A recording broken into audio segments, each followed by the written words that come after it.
তুমুল বৃষ্টি আর বজ্রপাতের কারণে প্রথম দিনের অনুশীলন পণ্ড হল জাতীয় ফুটবল দলের। এশিয়ান কাপ বাছে হংকংয়ের বিপক্ষে ম্যাচের জন্য ঢাকা স্টেডিয়ামে শুরু হয় জামালদের প্রস্তুতি। রিপোর্ট করছেন মানিক মাহমুদ। এদেশে বৃষ্টির সাথে ফুটবলের একটা দারুণ সখ্যতা আছে। তুমুল বৃষ্টিতে ফুটবল খেলা বেশ রোমাঞ্চের। বাংলাদেশ দলের ফুটবলাররাও ঢাকা স্টেডিয়ামে সবুজ গালিচায় বৃষ্টির ছন্দে নেচেছিলেন অনুশীলনের তালে। এশিয়ান কাপ বাছে আগামী 9 অক্টোবর ঢাকা স্টেডিয়ামে হংকং চায়নার বিপক্ষে খেলবে বাংলাদেশ।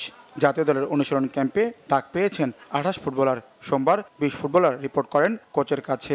ইতালি থেকে উড়ে এসে ফাহমিদুল যোগ দেন প্রথম অনুশীলন সেশনে। প্রবাসী হামজা সমিতরাও যোগ দেবেন কয়েকদিনের মধ্যে।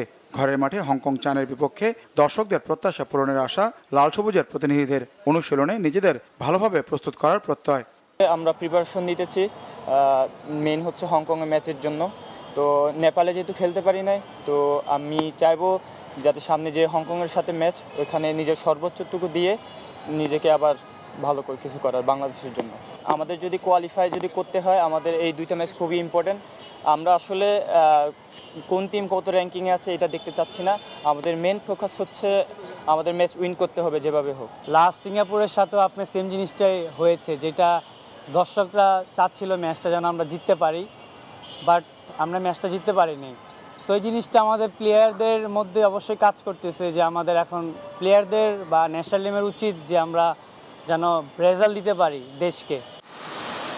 আশ্বিনের গরমে বিকেলে হঠাৎ বৃষ্টি, যে কারণে টিম হোটেল থেকে মাঠে যেতে পথে হয় দেরি। বিকেল 4:30টার অনুশীলন শুরু হয় সোয়া 5টার দিকে, কিন্তু মুষলধারে বৃষ্টির সাথে বজ্রপাতের তীব্রতায় অনুশীলন বন্ধ করে দ্রুতই ড্রেসিং রুমে যেতে হয় ফুটবলারদের। ঝুঁকিপূর্ণ কন্ডিশনে জামাল ফাহমিদুলদের বেশিক্ষণ মাঠে থাকতে দেননি কোচ হাভিয়ের কাবরেরা। পরে অনুশীলন স্থগিত করে টিম হোটেলে ফিরে যায় বাংলাদেশ দল। মানিক মাহমুদ, বাংলা ভিশন, ঢাকা।